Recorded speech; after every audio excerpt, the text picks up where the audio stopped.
Jarrod Ramos, a 38-year-old white male from Laurel, Maryland, shot and killed 5 people at the Capital Gazette newspaper in Annapolis, Maryland on Thursday, June 28th, 2018. I want to say right now, rest in peace to all those who died and get well soon to all those who have been gravely injured. I also need to dispel any fake news and rumors that have been surrounding this tragedy.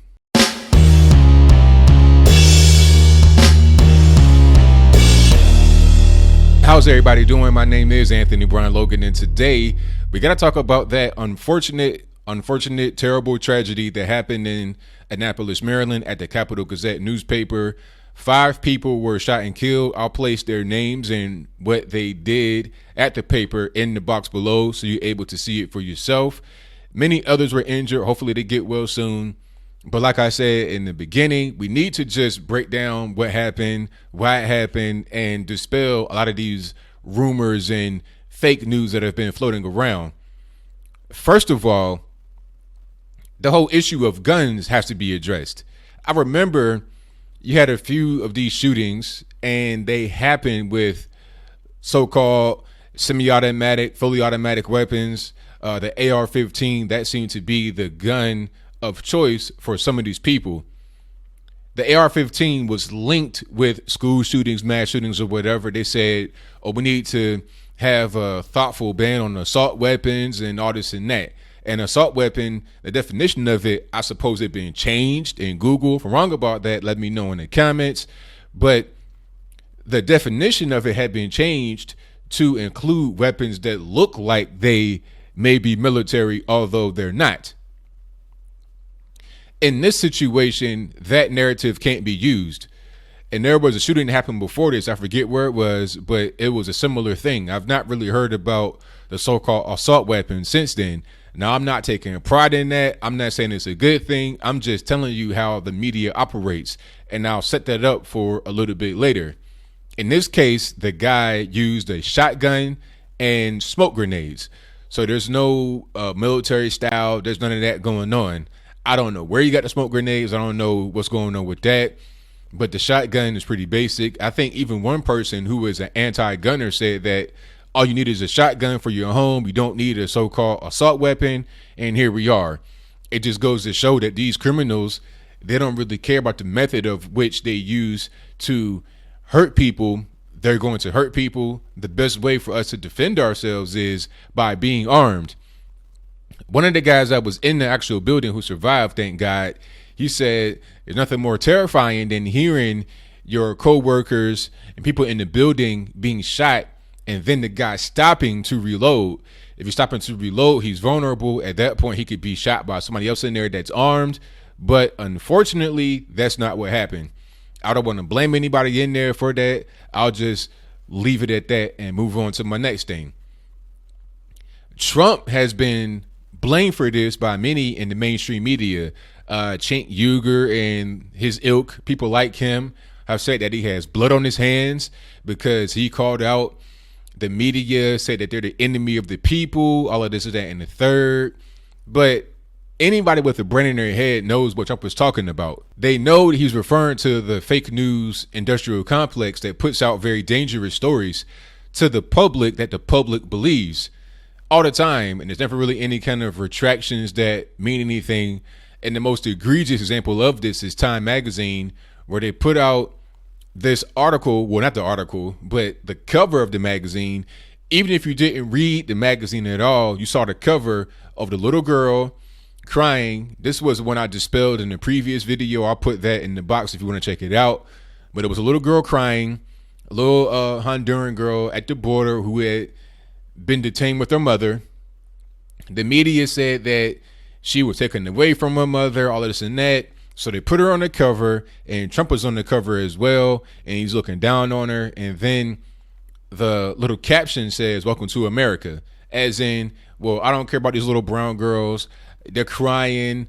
I'm ripping them from their mothers or whatever. The reality of that situation was entirely different than what Time Magazine wanted you to believe.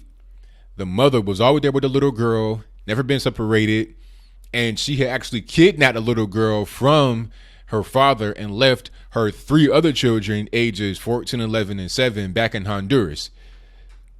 Now, when the information came out from the father himself, not from a third-party source, but from the father himself, Time Magazine says, well, we don't want to go back and issue a retraction because the sentiment and the feelings remain the same. That is what Trump is talking about. He's not talking about going and just harming journalists. That's not what he's talking about. He's talking about the fake news stories have to stop. The fake news stories seem to have intensified after this. People like Cenk Uygur talking about he has blood on his hands or whatever. But the reality is that this guy, Ramos, had a long-standing feud with this specific newspaper. It goes back to at least 2011 when he was convicted for criminally harassing somebody that worked there. I'm not sure if it was a romantic interest, whether it was mutual, whether he was stalking or whatever, but he got convicted of that. Somebody who worked there, not the actual victim of the crime, but a person who worked there, wrote an article about his harassing history and the whole situation that played out when he got convicted. Ramos later set up a website dedicated to attacking that particular person who wrote the article about him and the Capital Gazette in general. So this goes back many, many years. It's been a long-standing feud, a back and forth between himself and the paper. So this guy had already had a history, had already been locked up for harassing somebody that worked there. This has been going on for a long period of time. It probably just bubbled over, and he decided to go out there and commit a heinous act. To blame Trump for this makes no sense because the feud between him and the paper started in a criminal way back in 2011. We're now in 2018. Trump did not even announce he was going to run until 2015. The incident with him getting locked up happened under Obama. Now, I'm not blaming Obama for that, obviously not, because that was totally separate from the president. That was a personal issue he had with a person that worked there with the criminal harassment, and then with the editor or journalist or whatever wrote an article about him he didn't like. That is what's going on. That is the long and short of it. So people talking about, oh, the guns are the problem, automatic guns, all this and that and the third. Well, as far as I know, if I'm wrong, let me know in the box, but a shotgun, basic shotgun, it's not automatic or semi-automatic. It is a manual thing, pump action. That's how that goes. The tool of carnage shouldn't be the focus. The focus should be, how do we prevent it from happening again? I think you have to have people that are armed or allow them to be armed. When I say that, sometimes people that don't understand about guns, they say, oh, well, you want everybody to be forcibly armed? No, not at all. Just like teachers, I don't want teachers to be forcibly armed. There shouldn't be this thing where every teacher is just given a gun and says, hey, protect your children. But some teachers are able to handle guns. They are comfortable with them. They would like to be able to protect themselves first and foremost, because, you want to protect children, obviously, as an adult. But at the same time, you may have your own children you got to go home to, and they need somebody to be able to provide for them. You don't want to have your children become orphans or get in a situation where they live in a single parent household, whatever the case may be. You have to protect yourself and your family. You should be able to do that if you desire. I'm not 100% sure what the gun laws are in Maryland, but I presume it's pretty liberal because you're right there close to DC, which is extremely liberal.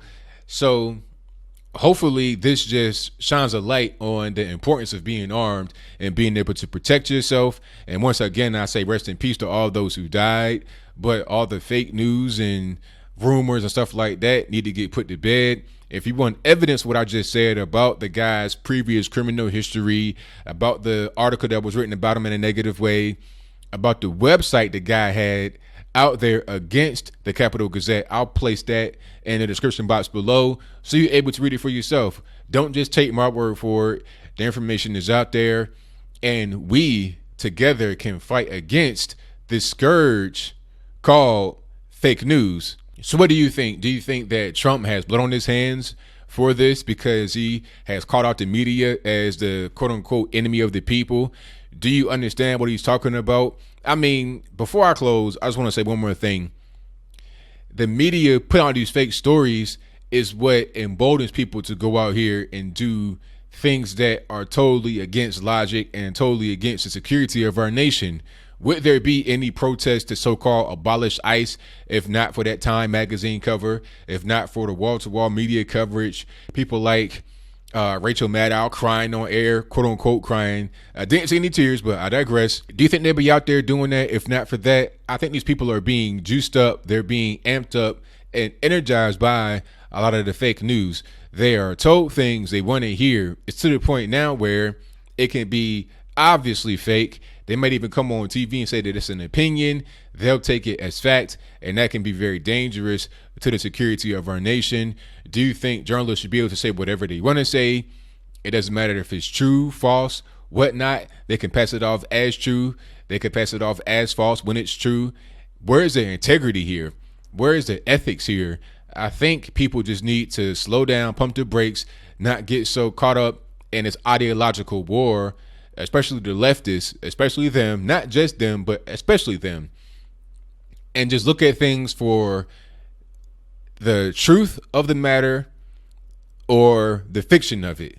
Is it true or false? That should be your primary focus. Your focus shouldn't be, does this fit my narrative? If that's your focus and you've taken your eye off the prize.